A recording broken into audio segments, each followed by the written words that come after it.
Que la paix soit surtout bien guidée. Aujourd'hui, je souhaite rappeler une chose concernant la vie de famille, concernant la descendance. C'est la question de l'enfant, justement. La question de l'enfant dans un couple. Il arrive que lorsque une femme est enceinte, que son compagnon vient lui dire soit c'est moi, soit c'est l'enfant. Il lui fait comprendre qu'il ne veut pas d'enfant. Et donc il vient là sortir cette parole, ne mesurant pas du tout la portée, la lourdeur de cette parole. Vient dire ça, jeter ça comme ça dans l'oreille de l'autre. Soit c'est moi, soit c'est l'enfant.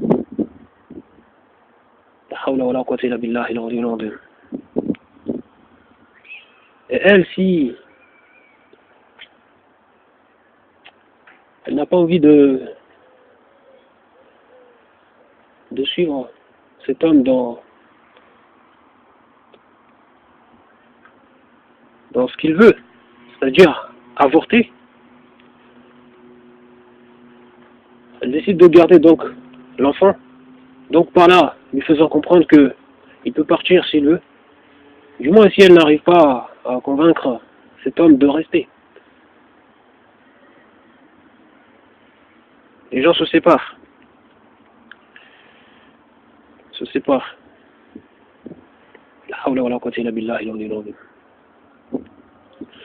Il faut que les gens arrivent à comprendre une chose, que le stress que peut subir une femme qui porte une grossesse, il est en toute évidence une chose qui peut toucher le fœtus. On dira plutôt cet enfant qui est en développement, à ce stade d'embryon ou d'œuf, tout ça, donc c'est pas encore l'être que, voilà, voir dehors, une fois l'accouchement réalisé, une fois que, même une fois que la grossesse est arrivée au 4e mois, là, ça commence à prendre forme humaine. Ça commence à prendre forme humaine. Ce n'est pas cette chose qui n'est pas mentionnable. Mais là, on peut parler d'être humain. Arrivé à 4 mois de grossesse, là, c'est déjà... Donc, quoi qu'il en soit, il faut aussi se rappeler ce que Allah subhanahu wa ta'ala dit dans son livre. En parlant du Père, est-ce qu'il engendre? Vous voyez, Allah fait comprendre à l'homme qu'il est responsable. Le premier responsable de ça.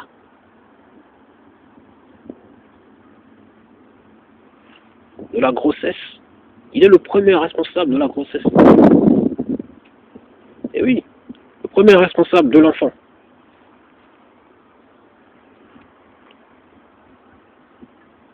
Le père, est-ce qu'il engendre?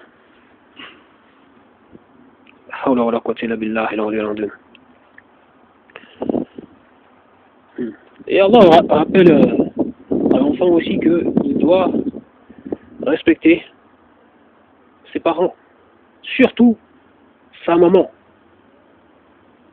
qui l'a porté durant 9 mois, avec toutes les difficultés qu'elle a pu rencontrer, etc.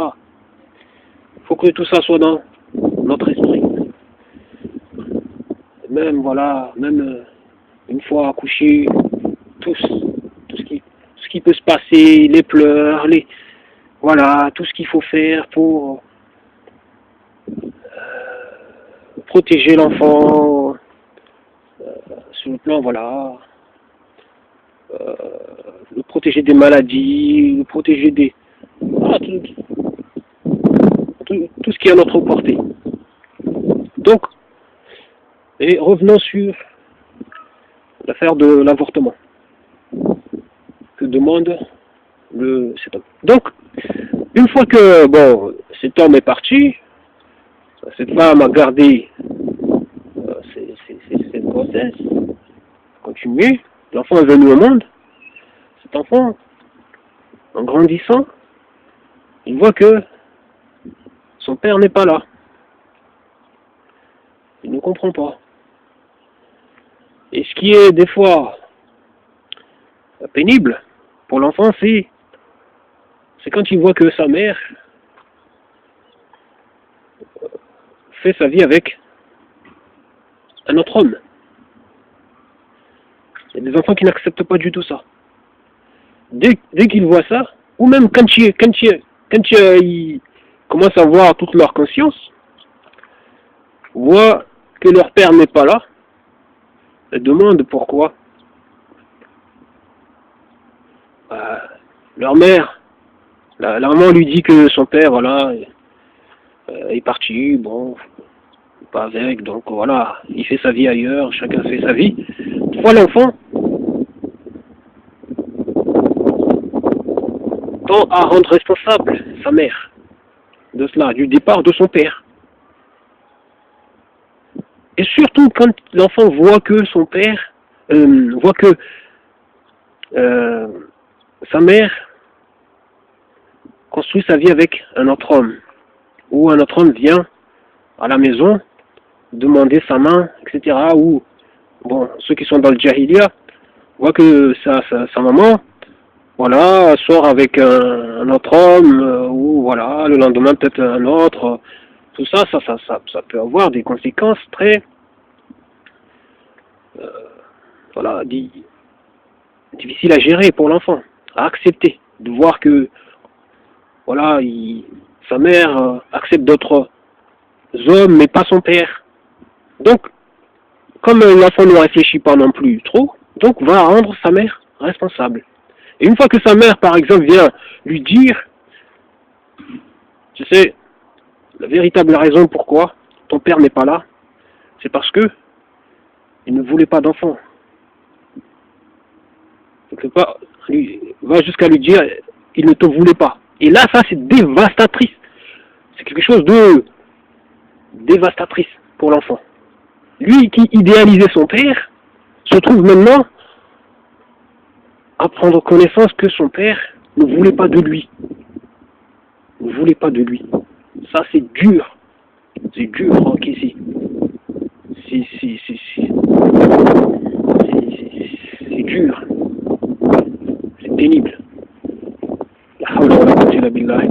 Donc, moi, je dis aux mamans qui vivent ce genre de situation, faites attention au discours.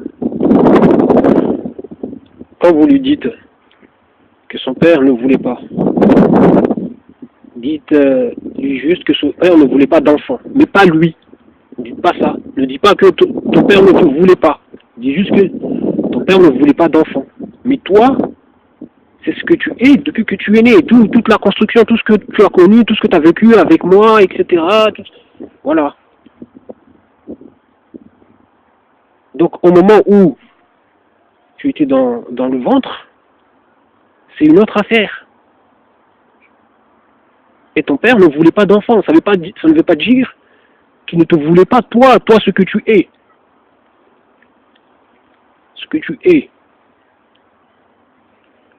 Donc, il faut vraiment nuancer, il faut faire attention. Parce que si vous lui dites juste que ton père ne te voulait pas, là, l'enfant va prendre ça, mais c'est terrible. Et c'est tout à fait normal que l'enfant le prenne comme ça, se disant mon père ne voulait pas. Donc, il a fait le choix de partir. Il a fait le choix de partir que de m'avoir comme fils ou fille, comme enfant, comme son enfant. La hawla wa la quwwata illa billahi al-'aliyyil 'azim. C'est fou. faut assumer ses responsabilités. Voilà ce qu'Allah subhanahu wa ta'ala rappelle dans la sourate 33 au verset 49 et dans la sourate 65 au verset 4. L'accent est mis sur la grossesse ici. L'accent est mis sur la grossesse ici.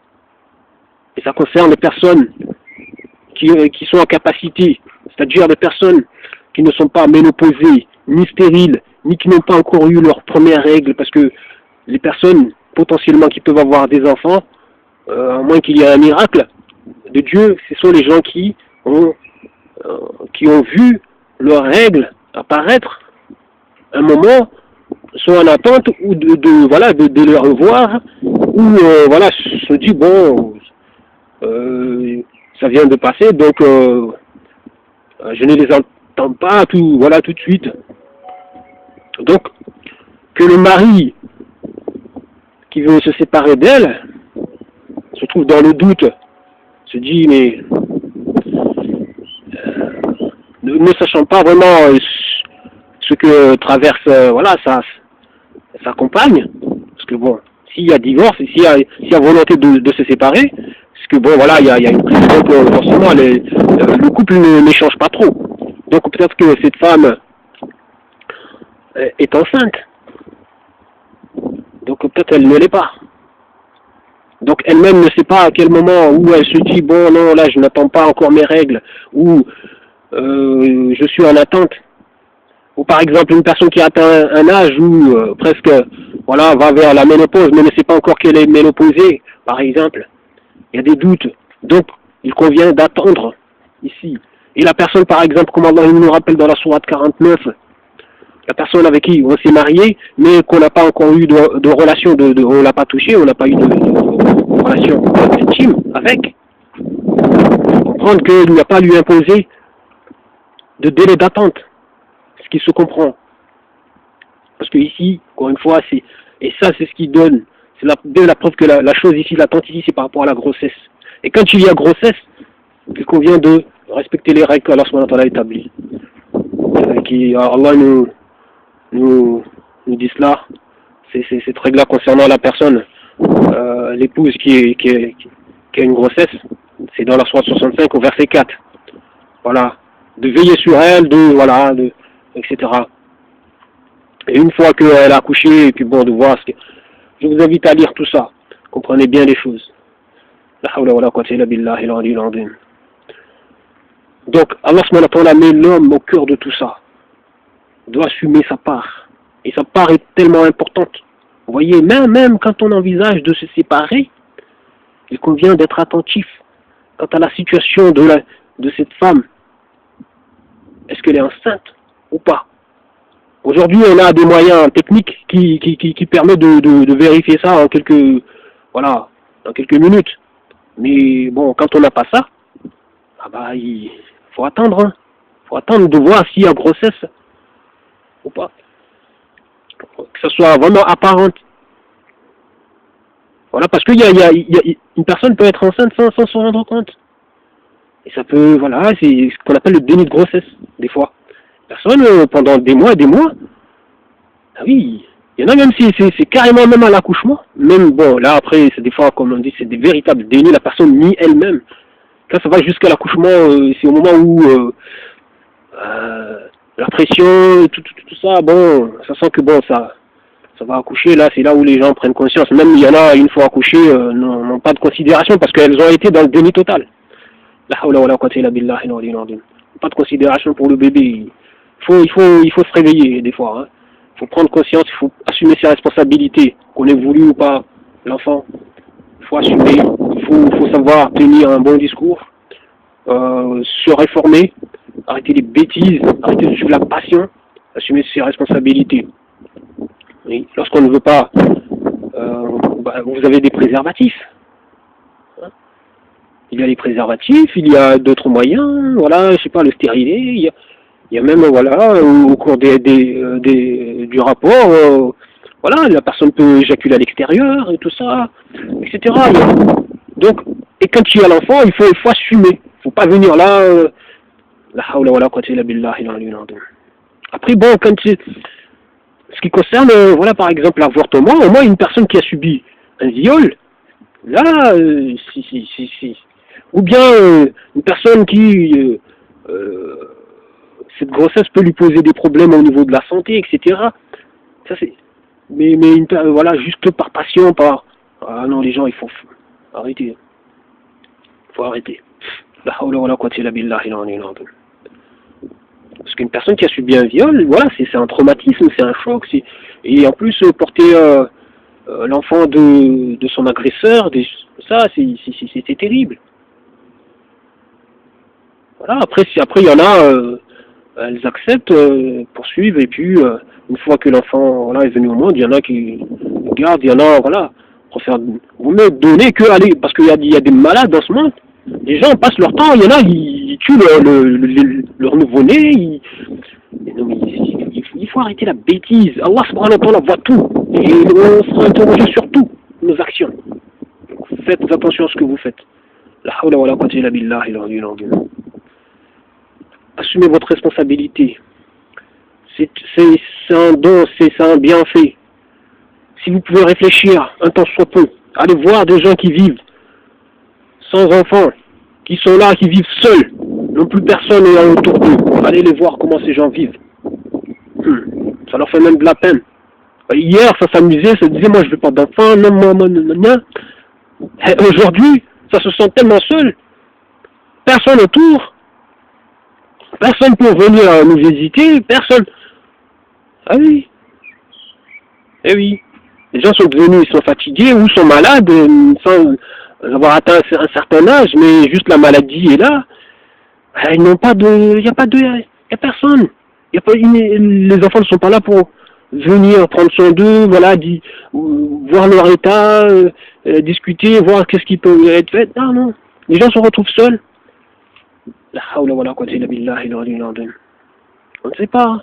C'est comme on dit, la dangerosité de vivre un célibat, c'est de se trouver par exemple, on tombe par exemple dans le baignoire, personne ne nous entend, comme on vit seul, une personne peut mourir là, c'est après 2 semaines que l'odeur réveille tout le monde, surtout dans ces sociétés individualistes, où les gens ne se calculent pas, les voisins, alors que si dans des sociétés islamiques, tous les jours, les voisins, voilà, prennent des nouvelles, voilà, on sait, lorsqu'on ne voit pas le voisin, mais qu'est-ce qui se passe? On prend des nouvelles. Quand on ne voit pas, on s'inquiète, on ne sait pas que la personne est partie. Voilà, on demande, il faut voir qu'est-ce qui se passe. Mais ici, c'est des semaines, c'est l'odeur, ou même si l'odeur, les gens ne sentent pas, c'est au moment où, voilà, 2 mois après, les gens, ça vient, ça force la porte, ça voit que, voilà, le corps, c'est complètement, c'est presque, vous voyez, on ne sait pas ce qui peut nous arriver le célibat, il est clair, c'est dangereux. On peut être là, subir avoir un accident chez soi, et on est tout seul, et on ne peut pas bouger, on ne peut même pas crier. Réfléchissez bien les gens. Réfléchissez bien. Ce qu'Allah nous commande, c'est un bienfait. C'est pour notre bien, mais les gens sont tellement stupides, il y a beaucoup de gens stupides. Il suffit que la passion, ils ne veulent rien entendre.